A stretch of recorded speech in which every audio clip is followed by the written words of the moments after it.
Hello నమస్తే, నేను journalist Srinivas. ఈరోజు న్యూస్ అనాలిసిస్లో ముందుగా ప్రజాశక్తి పేపర్లో వచ్చిన వార్తలను చూద్దాం.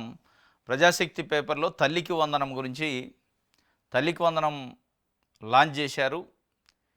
ఇంట్లో ఎంతమంది ఉంటే అంతమంది పిల్లలకి ఇచ్చేటట్లు ఎలక్షన్స్లో హామీ ఇచ్చారు చంద్రబాబు నాయుడు గారు. దాన్ని మేనిఫెస్టోలో కూడా పెట్టారు.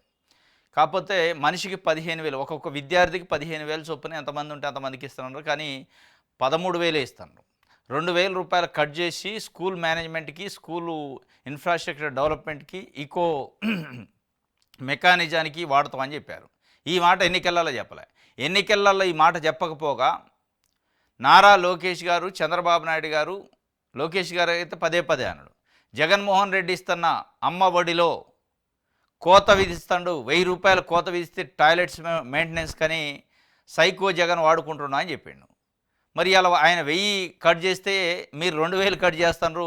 మరి దీన్ని ఏమి తనం అంటారు? ఇది సైకోతనం కాదా అనేది ఎలా ప్రతిపక్ష పార్టీ వైఎస్ఆర్సీపీ ప్రధానంగా నిన్నటి నుంచి సోషల్ మీడియాలో పెడుతుంది. సరే, ఏది ఏమైనప్పటికీ 13,000 చొప్పున ఎంతమంది ఉంటే అంతమంది పిల్లలకి ఇస్తున్నారు. కాకపోతే ఇందులో వచ్చిన ఇబ్బంది ఏంటంటే, తల్లికి వందనం నిబంధనల ఫ్రేమ్ చేసిన దాంట్లో కొన్ని నిబంధనలు ఇబ్బందికరంగా ఉన్నాయి పేదవాళ్ళకి. కొంతమంది అర్హులయ్యి పేదవాళ్ళు అయ్యి ఉండి కూడా తల్లికి వందనం రావట్ల. దాన్ని ఆ నిబంధనలు సడలించాలి, ఆ కోత విధించే కార్యక్రమం చేయొద్దని చాలా ప్రజా సంఘాలు, ఆ తల్లిదండ్రులు, ప్రజలు, పొలిటికల్ పార్టీలు కోరుకుంటున్నాయి.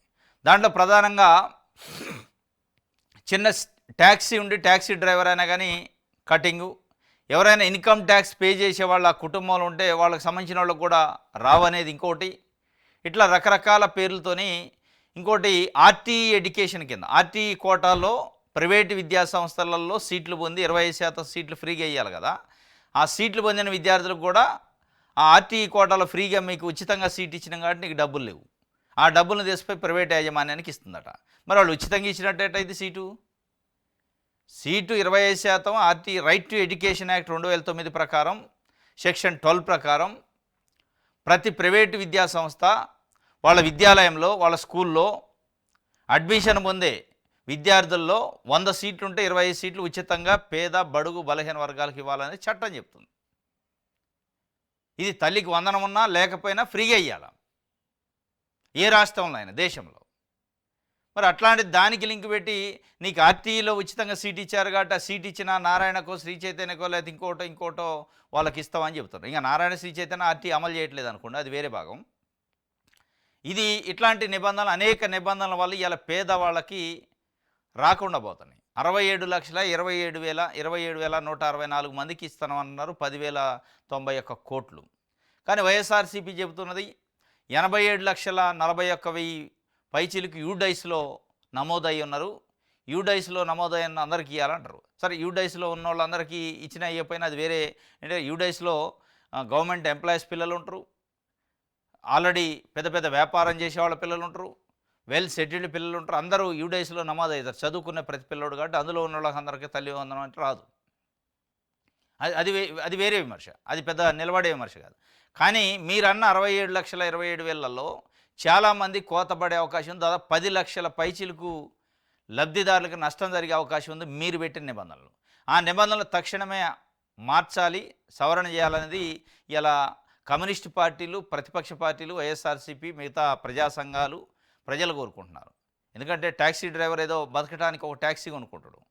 ట్యాక్సీ ఉన్నంత మాత్రం, 4 గిర్ల బండి ఉన్నంత మాత్రం ఆయన కాదు, అది లోన్ తెస్తాడు, లోన్ పెట్టి కొనుక్కుంటాడు, తిప్పుతూ ఉంటాడు. అది ఆ 4 చక్రాల బండి తిరిగితేనే ఆయన బతుకు బండి నడుతుంది. అది చూపించి ఏదో లగ్జరీ కోసం కార్లు కొనుక్కున్నాడు, తిరగడానికి కొనుక్కున్నాడు లెక్క కారు ఉంది కాబట్టి నీకు లేదు, లేకపోతే ట్రాక్టర్ ఉంది కాబట్టి నీకు లేదు, ఏదో చిన్న ఆటో ఉంది కాబట్టి నీకు లేదు, ట్రాలీ ఆటోలు, వాళ్ళు బతకటానికి చేసే వృత్తి అది ఇది కరెక్ట్ కాదు. లేదంటే వాళ్ళ కుటుంబ సభ్యులు, అన్నదమ్ములో, అక్కజెల్లు ఎవరైనా ఇన్కమ్ ట్యాక్స్ కడితే వాళ్ళకి లేదు. ఇట్లాంటి నిబంధనలన్నీ సడలించాలి అనేది ప్రధానంగా. ఆర్టీ యాక్ట్ కింద సీటు పొందితే నీకు లేదు, ఇవి చాలా దారుణమైన విషయాలు. అదేవిధంగా ఇన్కమ్ కూడా 2,50,000 వరకు ఉంటే గ్రామాలలో ఇవ్వాలి అనేది ప్రజలు కోరుకుంటున్నారు. కానీ 1,50,000కి ఏదో పెట్టారట. ఇట్లాంటి అనేక నిబంధనలు చాలా ఇబ్బందికరమైన పరిస్థితి. అంటే సంఖ్యను తగ్గించే ఏర్పాటు ఉంది. ఇది వార్త, తల్లికి వందనంలో కోతలు వద్దు అని సిపిఎం పార్టీ డిమాండ్ చేసిందట. సిపిఎం పార్టీయే కాదు, ప్రజలు కూడా కోరుకుంటున్నారు. ఇంకోటి తల్లికి ఆంధ్రజ్యోతి చూద్దాం. తల్లికి ఆనందం, సంతాన లక్ష్మికి కటాక్షం, కూటమి సర్కారుకు వందనం. జగన్ హయాంలో ఇంటింటికి ఒక్కరికే, నేడు చదువుకుంటున్న వారందరికీ విద్యార్థుల తల్లి ఖాతాలు నిధులు జమ. ముగ్గురు పిల్లలు ఉన్నవారు 2 లక్షలకు పైగా ముగ్గురు పిల్లలున్న వారు 2 లక్షలకు పైగా. ఎట్లా వస్తాయి 2 లక్షలు? ముగ్గురు పిల్లలుంటే 39,000 వస్తాయి. అంటే మీరు అన్ని లెక్క 5 సంవత్సరాల్లో, 5లో ఒకటి బాయ్ 4 సంవత్సరాలు, 4 3 12, ఒక 4 అప్పుడు 60,000 వేసుకొని 4 ఆర్లు 24, 60,000 వేస్తే ఇది 4 సంవత్సరాలకు ఒక్కొక్కడు 39,000 అంటే 4 4 16, 1,60,000 వస్తాయి. వీళ్ళు అత్యుత్సాహం, ఆంధ్రజ్యోతి అత్యుత్సాహంతో తల్లికి ఆనందం అట. ఈ ఆనందం ఒక 10 లక్షలుగా దూరం అయ్యే అవకాశం ఉంది. నారా లోకేష్ గారు గతంలో జగన్మోహన్ రెడ్డి ఇస్తున్న 15,000ల్లో సైకో జగన్ టాయిలెట్ల కోసం 1,000 రూపాయలు కట్ చేస్తాడు. ఇది మేము వస్తే 15,000 ఇస్తున్నాడు. ఇవాళ 2,000 కట్ చేస్తాడు. అది దాని గురించి చెప్పట్లే, మరి ఆ కటింగ్ గురించి చెప్పట్లే. వీళ్ళకి ఆనందం ఎక్కువైంది. ఆంధ్రజ్యోతికి ఆనందం ఉంది కానీ ప్రజలకు ఉండాలి కదా ఆనందం. ఎస్, డెఫినెట్లీ ఎంతమంది విద్యార్థులు ఉంటే అంతమందికి వేయటంలో కొంత ప్రజల్లో ఒక సానుకూలమైన దృక్పథం అయితే వద్దు, దాంట్లో డౌట్ లేదు. కాకపోతే మీరు అన్న మాటకి చేస్తున్న పనికి తేడా ఉంది. నిబంధనల విషయంలో, వేసే విషయంలో, కటింగ్ విషయంలో. దాంతోపాటు ఈయన 2 లక్షల పై 4 పిల్లలు ఉన్నవారు భారీగా తల్లికి వందన నిధులు జమ దాదాపుగా పూర్తయిందట. 24 గంటల టైం ఇస్తున్నా, 2,000 నా ఖాతాలో పడినట్టు నిరూపించాలి, లేదంటే తీవ్ర చర్యలు. వైసీపీకి లోకేష్ హెచ్చరిక జారీ చేసిండు. 24 గంటల టైం కాదు, సరే మీ ఖాతాలకు పడుతున్నాయి అనేది అబద్ధం. అది అంటే బేస్లెస్ క్రిటిక్. మీ ఖాతాలో పడ్డాయా లేదా పక్కన పెడితే 2,000 దేనికి కట్ చేస్తాను? మీరు మీ స్పీచ్లలో ఇలా వీడియోలు ఉన్నాయి. జగన్మోహన్ రెడ్డి సైకో అని ఆయన కట్ చేస్తుంటే పిల్లల అకౌంట్లో పైసలు కూడా కట్ చేసి వాడుకుంటాడు అని చెప్పారు. మరి మీరు ఎక్కడ పోతున్నాయి ఆ 2,000? మీరు ఇస్తానన్న 15,000 ఇవ్వకుండా 13,000 ఎందుకు ఇస్తున్నారు? మీరు అనేక నిబంధనల గురించి చెప్పారు. 300 యూనిట్లు దాటి విద్యుత్ వాడితే ఎట్లా ఇవ్వకుండా ఉంటాడు జగన్మోహన్ రెడ్డి తల్లికి వందనం అమ్మఒడి అన్నారు. ఇలా మీరు పెట్టారు నిబంధన. ట్యాక్సీ డ్రైవర్లకు ఎందుకు ఇయ్యడు? అవుట్సోర్సింగ్ ఎంప్లాయీస్కి ఎందుకు ఇయ్యరు? ఇట్లాంటి అనేకం చెప్పారు మీరు. చిన్న చిన్న కాంట్రాక్ట్ ఎంప్లాయీస్కి, ఆటోలు నడుపుకునే వాళ్ళకి, ట్రావెల్స్ నడుపుకునే వాళ్ళకి ఇవ్వట్లేదు. ఆ నిబంధనలను సరళిస్తే తప్ప ఈ తల్లికి ఆనందం ఉండదు. తల్లికి ఆనందం అని ఆంధ్రజ్యోతి రాసింది, కానీ ఈ తల్లికి ఆనందం వెనక, ఈ తల్లికి వందనం వెనక అసలు ప్రధానమైన కారణం జగన్మోహన్ రెడ్డి. అది ఎంత కాదనుకున్నా సరే, ఇలా ఎంతమంది ఉంటే అంతమందికి ఇచ్చారు కాబట్టి ఎట్టి పరిస్థితుల్లో దీంట్లో తెలుగుదేశం పార్టీకి మైలేజ్ వస్తుంది, దాంట్లో డౌట్ లేదు. ఎందుకంటే జగన్మోహన్ రెడ్డి ఒక్కళ్ళకి ఇస్తే వీళ్ళు 4 ఉంటే, 3 ఉంటే, 2 ఉంటే, ఎంతమంది ఉంటే అంతమందికి ఇస్తాను కాబట్టి తప్పనిసరిగా మైలేజ్ వస్తుంది. బట్ డబ్బులు అకౌంట్లో పడ్డోళ్ళు ఎట్టి పరిస్థితుల్లో అది ఉంటుంది, మనసులో పెట్టుకుంటారు. కానీ అసలు ఇది పునాది ఎక్కడ పడది? దీనికి ఆద్యుడు ఎవరు అంటే జగన్మోహన్ రెడ్డి, దాంట్లో డౌట్ లేదు. మళ్ళీ దాన్ని కాదంటానికి లేదు. ఎందుకంటే చంద్రబాబు నాయుడు గారు కొత్తగా ముఖ్యమంత్రి కాలయ్యాల. చంద్రబాబు నాయుడు గారు గతంలో 3 సార్లు ముఖ్యమంత్రి చేశారు. ఏ రోజు తల్లికి వందనం కాదు, తల్లికి దండం కూడా పెట్టలే, ఏ రోజు చెప్పలే.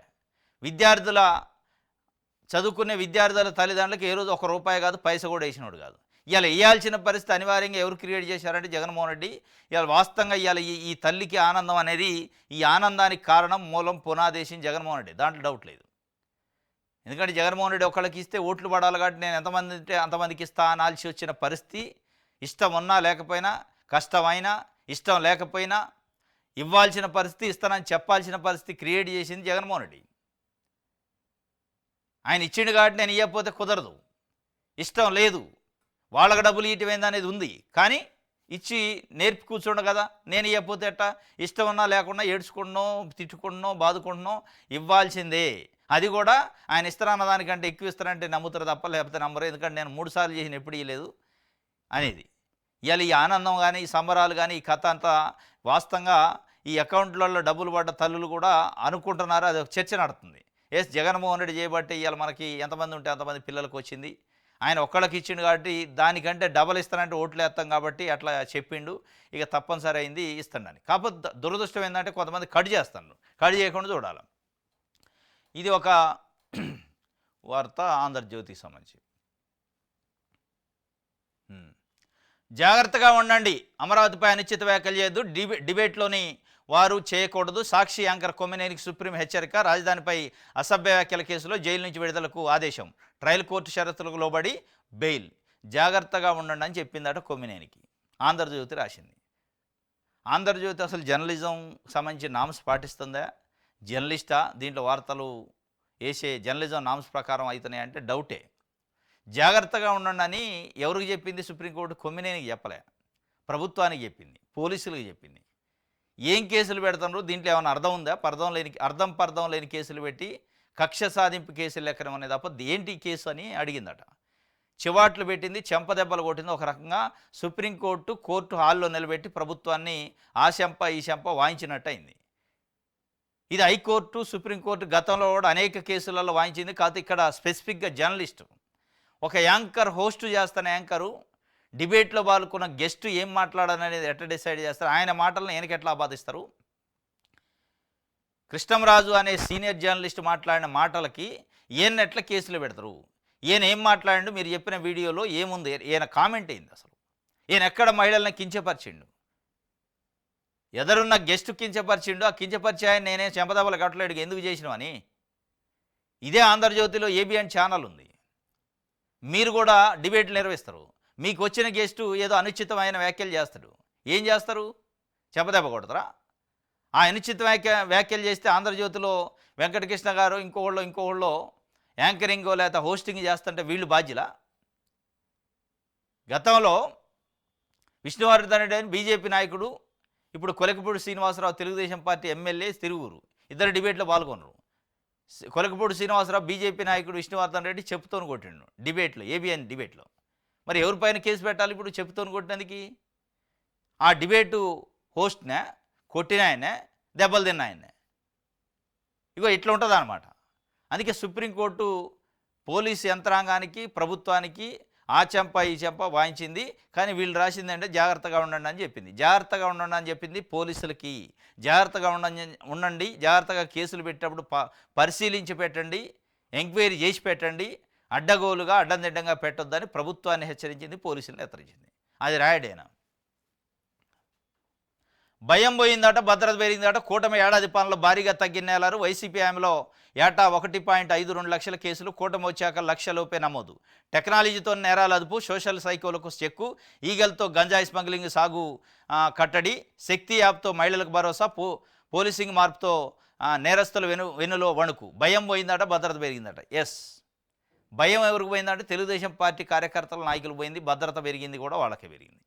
ఇలా సామాన్య ప్రజలకి ఇలా భద్రత పెరగలేదు, భయం పోలే, భయం పెరిగింది. మీకు తెలుసో తెలియదు ఆంధ్రజ్యోతికి. మీ భజన కోసం భయం పోయింది, భద్రత పెరిగింది, అంత బాగుందని ఎందుకు రాస్తారు మీరు? అసలు ఆడు ఏముందో క్షేత్రస్థాయిలో చూడకుండా మొత్తం మంచిగానే ఉందని రాస్తాను. మంచిగా ఉన్నది ఎవరు? తెలుగుదేశం పార్టీ నాయకులకి, వాళ్ళ కుటుంబ సభ్యులకి, తెలుగుదేశం పార్టీకి మద్దతు ఇచ్చే మీడియా సంస్థలకి తప్ప సామాన్య ప్రజల అనేక అత్యాచారాలు, బాలికలపైన దాడులు, బాలికలపైన అత్యాచారాలు, హత్యలు జరుగుతున్నాయి. దానిపై చర్యలు లేవు. నిన్నగాక మొన్న రాప్తాడు కాన్స్టిట్యున్సీలో పరిటాల సునీత గారు ఎమ్మెల్యేగా ఉన్నారు. ఏడుగుర్రాలపల్లి అని ఉంటుంది రామగిరి మండలంలో. ఏడుగుర్రాలపల్లిలో ఒక 9th క్లాస్ చదివితే బాలికని తండ్రి చనిపోయిండు, తల్లి మతిస్థిమితం లేదు, అనాథ లెక్క బతుకుతుంది. ఒక దళిత బాలిక 9th క్లాస్ చదువుతుంది. ఆ బాలిక పైన తెలుగుదేశం పార్టీ, ఆ గ్రామంలో ఉన్న తెలుగుదేశం పార్టీ సానుభూతి కార్యకర్తలు దాదాపు కొన్ని నెలలుగా అత్యాచారం చేస్తారట. ఒక్కళ్ళు కాదు, 7-8 మంది కొన్ని నెలలుగా అత్యాచారం చేస్తూ వీడియో రికార్డు చేసి ఆ వీడియోను బయట పెడతామని బెదిరించి ఎంతమంది అంటే అంతమంది అత్యాచారం చేశారని. ఇంతకంటే అమానవీయం, ఇంతకంటే అభద్రత ఎక్కడన్నా ఉంటుందా? అది నువ్వు రిపోర్ట్ చేసినావా ఆంధ్రజ్యోతిగా? మీరు ఒక పత్రికనా, పాంప్లెటా? బాలిక మనిషి కాదా? ఇవాళ ఈ సభ్య సమాజం మనం అంతా తలదించుకోవాలి, సిగ్గుతో చచ్చిపోవాలి మనం. ఒక 9th క్లాస్ చదివే బాలిక పైన 9 మంది 10 మంది ఏకదాటిగా కొన్ని నెలల పాటు అత్యాచారం చేస్తుంటే ఆపలేని వ్యవస్థ, చర్యలు తీసుకోలేని వ్యవస్థ ఈరోజు కూడా. ఇక మీరు పెద్ద పెద్ద మాటలు ఏందో ఫిగర్స్ చేసి 1,52,000 వైసీపీ హయాంలో ఉన్నాయి. ఆ రోజైనా ఈ రోజైనా సామాన్యుడు బలైతుంటే ఇట్లాంటి పత్రికలు పండగ చేసుకుంటున్నాయి. కనీసం వార్త రాయలే.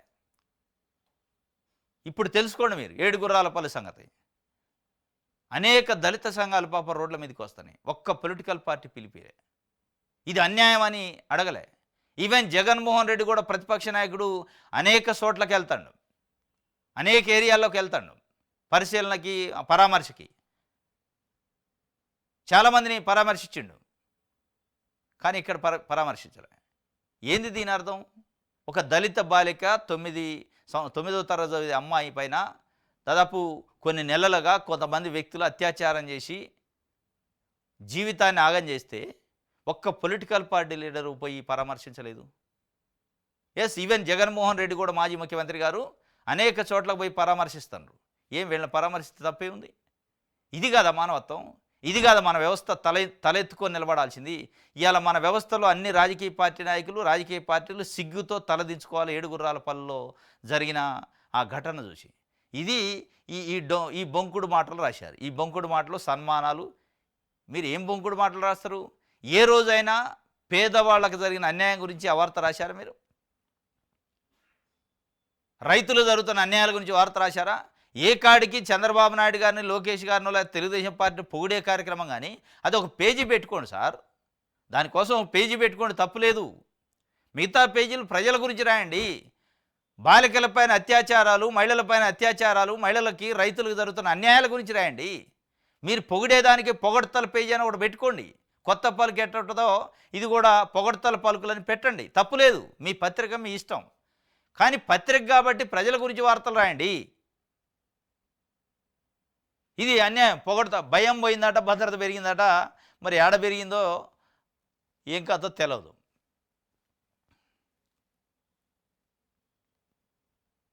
ఎలా బతికానో నాకే అర్థం కావట్లేదు. విమానం కూలగానే నేను చనిపోయాను అనుకున్నా. విమాన ప్రమాదంలో బతికి బయటపడ్డ రమేష్ వ్యాఖ్యలు. రమేష్ను పరామర్శించిన ప్రధాని మోదీ.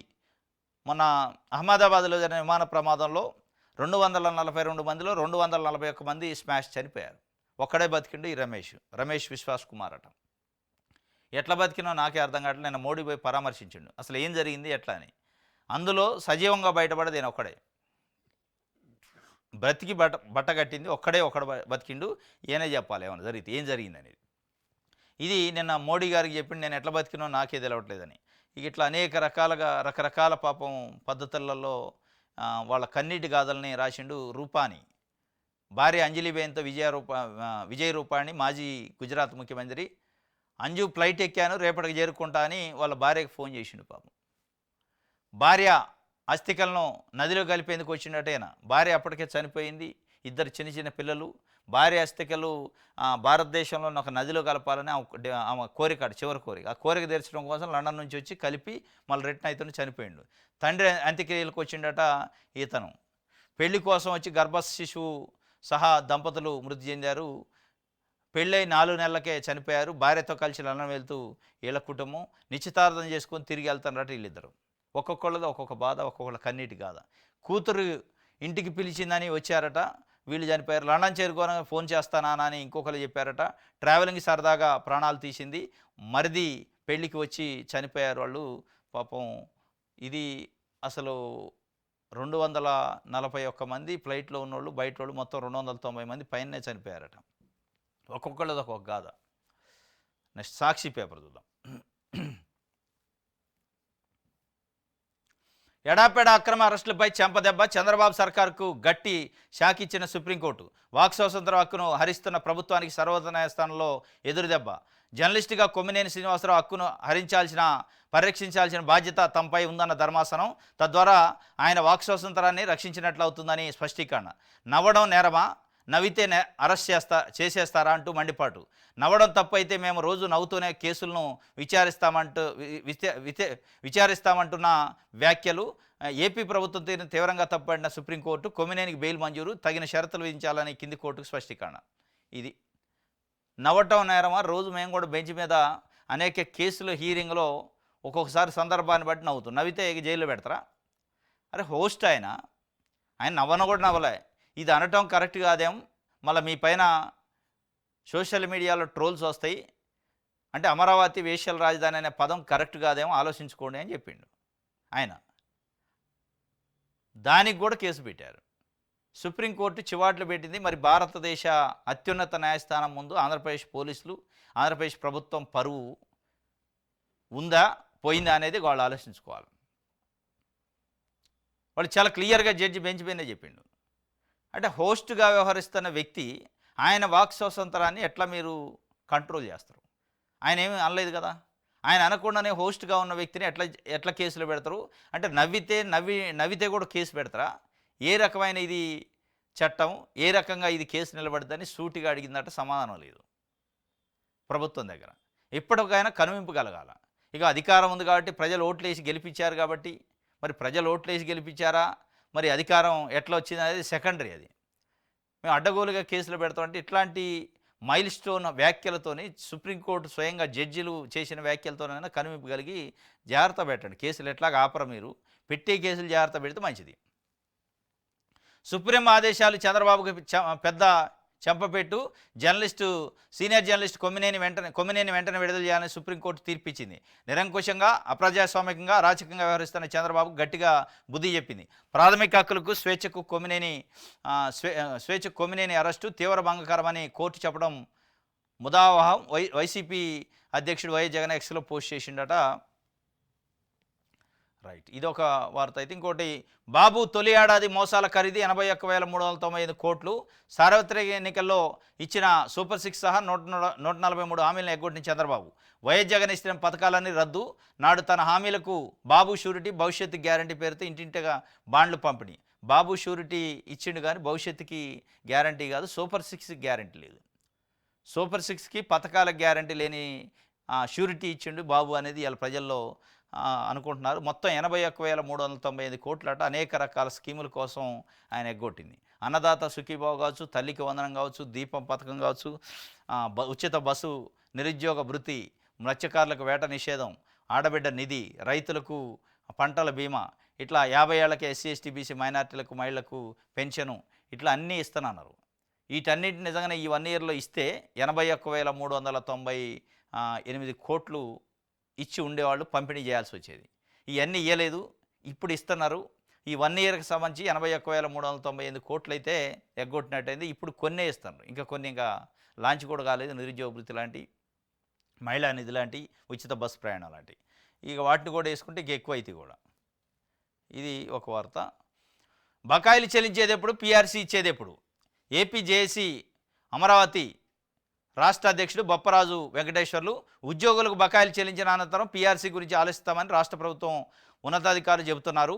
అసలు బకాయిలు ఎప్పటికి చెల్లిస్తారు, పీఆర్సీ ఎప్పటికి అమలు చేస్తారు అని ఉద్యోగులు ఆందోళనకు గురి అవుతున్నారని ఏపీ జేఏసీ అమరావతి రాష్ట్ర అధ్యక్షుడు బొప్పరాజు వెంకటేశ్వర్లు, ఉద్యోగ సంఘాల రాష్ట్ర జేఏసీ అధ్యక్షుడు, అమరావతి ఎంప్లాయీస్ సంబంధించి ఏపీ జేఏసీ అమరావతి అధ్యక్షుడు బొప్పరాజు వెంకటేశ్వర్లు, వాళ్ళకి పీఆర్సీ ఇవ్వాలి. పీఆర్సీ ఎప్పుడైనా వాళ్ళు అడిగితే ఏం చెప్తారంటే ఉద్యోగులకు బకాయిలు చెల్లించి ఆకిస్తాం అంటున్నారు. ఉద్యోగులు బకాయిలు చెల్లించకపోవడమే ఒక దివాలా కోరుతాను. బకాయిలు ఉండటమే ఒక దివాలా కోరు. ఆ బకాయిలు చెల్లించాకంటే బకాయిలు చెల్లించే దానికి డేట్ ఎప్పుడు మరి అనేది ఆయన అడుగుతాడు. వాస్తవం ఇది. ఉద్యోగులకున్న పెండింగ్ బిల్లులు చెల్లించాక ఏరియర్ చెల్లించిన తర్వాత పీఆర్సీ గురించి ఆలోచిస్తారట. మరి అసలు దీని గురించి ఎప్పుడు ఆలోచిస్తారు? బకాయిల గురించి ఈ సంవత్సరమా, లేదా వచ్చే నెలలోనా? వచ్చే నెలలోనా? ఈ సంవత్సరం కూడా కాదా? అది ఇప్పుడు అది ఇచ్చేది ఎప్పుడు? దాని తర్వాత పీఆర్సీ ఇచ్చేది ఎప్పుడు? దానికి బోడుగుండుకి మోకాళ్ళు లంకె పెట్టే కార్యక్రమం ఎందుకు? ఎట్లాగో బకాయిలు ఆన్గోయింగ్ ప్రాసెస్. ఇస్తే ఇవ్వండి, వాళ్ళు ఇవ్వండి. ఎవరు వద్దంటున్నారు? ఇస్తంటే బకాయిలు చెల్లిస్తుంటే ఉద్యోగులు వద్దన్నారా? కాబట్టి బకాయిలకి స్పష్టమైన నిర్దిష్టమైన ఒక తేదీ పెట్టండి, ఆ తేదీలోపు చెల్లించండి, దాని తర్వాత మనకు పీఆర్సీ ఇవ్వండి. లేదా దీనికి లింక్ పెట్టకుండా పీఆర్సీ ఇవ్వండి తప్ప ఇది అన్యాయం అని వాళ్ళు చెప్తున్నారు. అయినప్పటికీ ప్రభుత్వం చలనం లేదు. గతంలో 1 ఇయర్ అంటే స్టార్టింగ్లో ముఖ్యమంత్రిగా చంద్రబాబు నాయుడు గారు ప్రమాణ స్వీకారం చేసిన జూన్ 12, 2024 తర్వాత ఒక 2-3 నెలల పాటు 1వ తారీఖు రోజు ప్రభుత్వ ఉద్యోగులకు జీతాలు ఇచ్చారు. ఇప్పుడు మళ్ళీ లేదు. ఇప్పుడు మళ్ళీ 10 తారీఖు, 15 తారీఖు పోతుంది. మరి బకాయిలు జీతాలే 10, 15 తారీఖు చెల్లించే పరిస్థితి. బకాయిలు ఎప్పుడు చెల్లిస్తారు? బకాయిలు చెల్లించాక పీఆర్సీ ఎప్పుడు ఇస్తారు అనేది వాళ్ళ ప్రశ్న. మరి దానికి సమాధానం లేదు. మొత్తానికైతే దాట వేసే ధోరణిలోనే ఉంది పీఆర్సీ మీద, డిఏల మీద, ఐఆర్ మీద. ఈ లింకు బకాయిలకు పెట్టారంటే దాని అర్థం దీని సాప కింద పెట్టే కార్యక్రమం. ఇప్పటికే ఒకసారి ఉద్యోగ సంఘాలు కన్నెర చేసినాయి, సమ్మెకి పిలిపించినాయి. దాని తర్వాత ఉన్నతాధికారులు ఏదో పిలిచి మాట్లాడారు. మేము చూస్తాం చేస్తామని.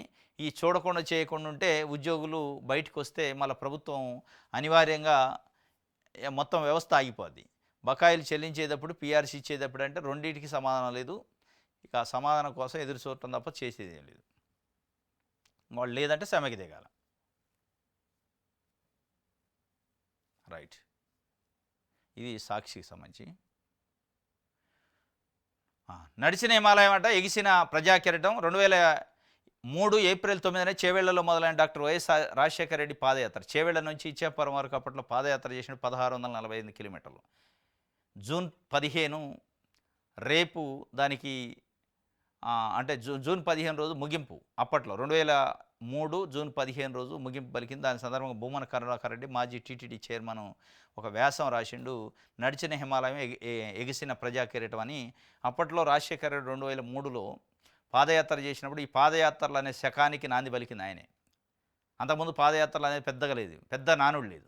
1640 కిలోమీటర్లు దాదాపు 66 రోజుల పాటు పాదయాత్ర చేసిండు. అది ఏప్రిల్ 9 అంటే నడి ఎండాకాలం. ఏప్రిల్ 9 నుంచి మే 9, మే 9 నుంచి జూన్ 9, జూన్ 9 నుంచి జూను 15వ తారీఖు ముగింపైంది. మొత్తం ఎండలో, నడి ఎండలో, ఎర్రటి ఎండలో నడిచిండు. చాలా సాహసం చేసిండు. అప్పట్లో 1640 కిలోమీటర్ల పాదయాత్ర అంటే చాలా పెద్దది అన్నట్టు. ఆయన దాంతోనే కాంగ్రెస్ పార్టీని 2004లో అధికారంలోకి తీసుకొచ్చిండు. దాంతోనే రాజశేఖర రెడ్డి ప్రజల గుండెల్లో చిరస్థాయిగా నిలిచిపోయిండు. ఈరోజు కూడా జగన్మోహన్ రెడ్డి పార్టీ వైఎస్ఆర్సీపీ నిలబడుతుంది అంటే వైఎస్ రాజశేఖర రెడ్డి బ్రాండ్, రాజశేఖర రెడ్డి బొమ్మ, రాజశేఖర రెడ్డి కొడుకు అనే ఒక బ్రాండ్తోని అలా నిలబడుతుంది. దానికి సంబంధించి ఆయన నడిచిన హిమాలయం ఎగిసిన ప్రజాకిరీటం అంట. జూన్ 15 రేపటితోని అది 2003, 2013కి 10 సంవత్సరాలు, 2013, 23 సంవత్సరాలు అయింది ఇప్పటికీ పాదయాత్ర స్టార్ట్ అయ్యి.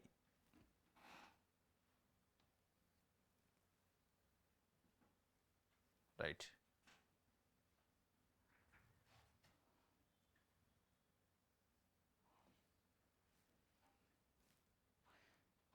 ఇది సాక్షికి సంబంధించి. దిశ చూద్దాం. 24 గంటల్లో నిరూపించండి, లేకపోతే తీవ్ర పరిణామాలు తప్పవు. వైసీపీ నేతలకు మంత్రి లోకేష్ హెచ్చరిక. తల్లికి వందనం పథకంలో 2000 చొప్పున తీసుకున్నారన్న ఆరోపణలపై మంత్రి ఆగ్రహం. గతంలో మాదిరిగా అసత్య ఆరోపణలు ఉపేక్షించేది లేదని వార్నింగు. టీచర్ల బదిలీలను 16వ తేదీలోగా పూర్తి చేస్తామని వెల్లడి. 24 గంటల్లో నిరూపించడం. 24 గంటలు కాదు, ఎప్పుడు నిరూపించేది కాదు, అది అయ్యేది కాదు, పోవాలి కాదు. కానీ ఆ విమర్శ కాదు. కానీ మీరు 15,000 అని 2,000 ఎందుకు కట్ చేస్తారో సమానం చెప్పాలి. మీరే కట్ చేయని అన్నారు. మీరు అనేక నిబంధనల పైన గతంలో విమర్శలు చేశారు, అదే నిబంధనలు ఇప్పుడు పెట్టారు. వాటిపైన మీరు 24 గంటల సమానం చెప్పండి. వాళ్ళు బేస్లెస్ ఆరోపణలు. మీ అకౌంట్లోకి ఎందుకు వస్తాయి 2,000? స్కూల్ అకౌంట్లోకి పోతున్నాయి, స్కూల్ యాజమాన్యం అకౌంట్లోకి. అక్కడి నుంచి ఎడిపోతాయి అనేది సెకండరీ. ఆ స్కూల్ ఎవరి అనేది సెకండరీ. కానీ మీ అకౌంట్లోకి రావడం అనేది ముమ్మాటికి తప్పు, అది శుద్ధ తప్పు. కానీ అవి నిరూపించే కంటే మీరు అన్న మాటలేంది, మీరు ఇవాళ చేస్తుంది ఏంది, అది కూడా ప్రజలు కోరుకుంటుంది ఏంటంటే వాటి కంపారిజన్ కంటే ఆ నిబంధనలు ఎత్తేయమని కోరుకుంటున్నారు.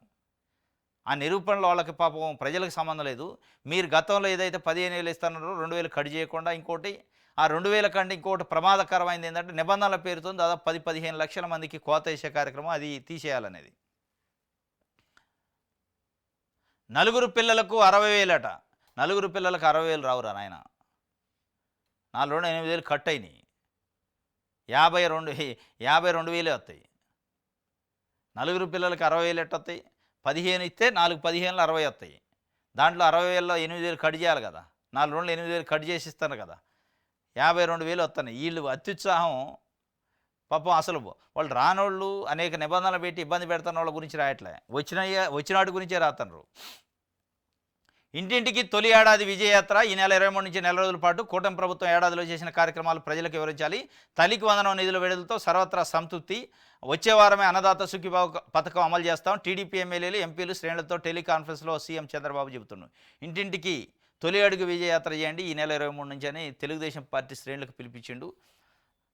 ఆయన నేను టెలికాన్ఫరెన్స్ చేసిండు. మనం చేస్తున్న మంచి పనులు కూడా ప్రజలకు తెలియజేయకపోతే ఇబ్బందికరమైన పరిస్థితి ఉంటుంది. వాస్తవంగా ఒక పాజిటివ్ వేవ్ అయితే వస్తుంది ఈ తల్లికి వందనంతో. మహిళలకి అకౌంట్లలో డబ్బులు పడ్డాయి. ఒకళ్ళకి, ఇద్దరికి, ముగ్గురికి, నలుగురికి ఎంతమంది ఉంటే అంతమందికి పడ్డాయి. కాబట్టి అది ఒక రకంగా పాజిటివ్ వైబ్రేషన్స్ ఉంటాయి. ఆ పాజిటివ్ వైబ్రేషన్స్ వాడుకోవాలి. వాడుకుంటూనే రేపు ఇది రైతు భరోసా కూడా, అన్నదాత సుఖీభావ ఇస్తే అది కూడా రైతు సెక్షన్ కూడా దగ్గర అయింది.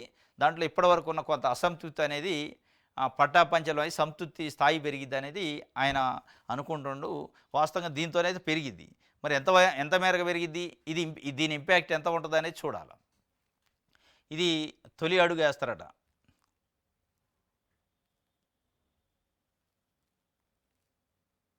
రైట్.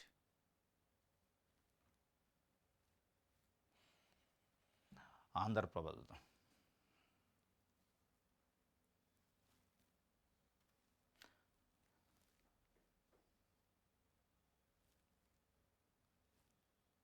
అగ్రిగోల్డ్ బాధితులకు మరో శుభవార్త అట. ఈడీ అటాచ్మెంట్ ఆస్తుల పునరుద్ధరణకు కోర్టు ఆమోదం. 611 కోట్ల ఆస్తుల పంపిణీకి మార్గం సుగమం అట. అగ్రిగోల్డ్ బాధితులకి ఒక శుభవార్త వచ్చిందట. ఈడీ అటాచ్మెంట్లో ఉన్న ఆస్తుల్ని పునరుద్ధరణకు కోర్టు ఓకే చెప్పిందట. దానివల్ల దాదాపు 611 కోట్ల ఆస్తుల పంపిణీకి, అంటే ఆ బాధితులకు పంపిణీ చేస్తారట. అది ఒక శుభవార్త కిందనే. వాస్తవంగా దానికోసం ఎదురు చూస్తున్నారు పాపం అగ్రిగోల్డ్ బాధితులు. 611 కోట్లు పంపిణీ చేస్తారట ప్రజలకి, ఆ బాధితులకి. రైట్. ఇది వార్త. ఈనాడు చూద్దాం.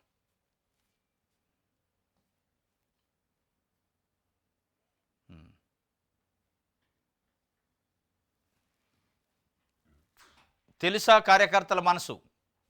పార్టీ కోసం సర్వం ఒడిన వారికి గుర్తింపు దక్కాలి. నియోజకవర్గ స్థాయిలోనూ పొలిటికల్ గవర్నెన్స్ చేస్తేనే మళ్ళీ అధికారం. నాయకుల మధ్య వర్గ విభేదాలని విస్మరిస్తే నష్టం. అరాచక ఎమ్మెల్యేలకు ముక్కుతాడు వేయకపోతే కష్టం. ప్రాణాలు పెట్టిన వారికి పదవులు లేకుంటే ఎలా.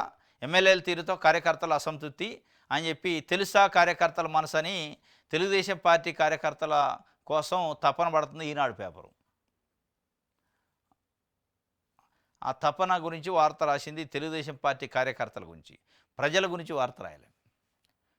అనేక మంది చెరుకు రైతులు, పొగాకు రైతులు, మిర్చి రైతులు, పత్తి రైతులు రోడ్ల మీదకి వచ్చి పంటలు కాలబెట్టుకుంటుంటే తెలుసా రైతుల మనసు, రైతుల బాధ అని రాయాలి. కానీ తెలుసా తెలుగుదేశం పార్టీ కార్యకర్తల మనసు అని తెలుగుదేశం పార్టీ కార్యకర్తల కోసం తెలుగుదేశం పార్టీ పత్రికగా ఉన్నట్టు, పాంప్లెట్గా ఉన్నట్టు అనిపిస్తుంది ఈనాడు పేపర్ని చూస్తే.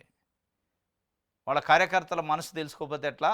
ప్రాణాలు అడ్డం పెట్టి పార్టీ కోసం పాటుపడితే వాళ్ళకి మీరు పదవులు ఇయ్యరా అని వాళ్ళ కోసం పాపం రాసింది వార్త. రాసింది. దాంట్లో కూడా మరి ఎస్సీలు, ఎస్టీలు, బీసీలు ప్రాణాలు త్యాగం చేసి అవమానాలు పడి జైలుకు పోయి వాళ్ళ గురించా, లేదంటే అందులో ఉన్న మళ్ళీ ఒక సామాజిక వర్గం గురించి రాశారా, అది కూడా మళ్ళీ ఒక గమ్మత్తు ఉంటుంది.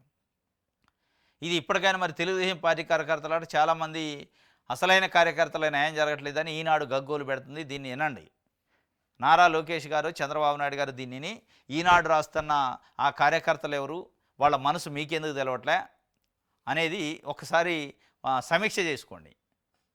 అదన రాసిన సంతోషం. కానీ ఆ కార్యకర్తలు కూడా మళ్ళీ కులం కోణం ఉన్నట్టుంది.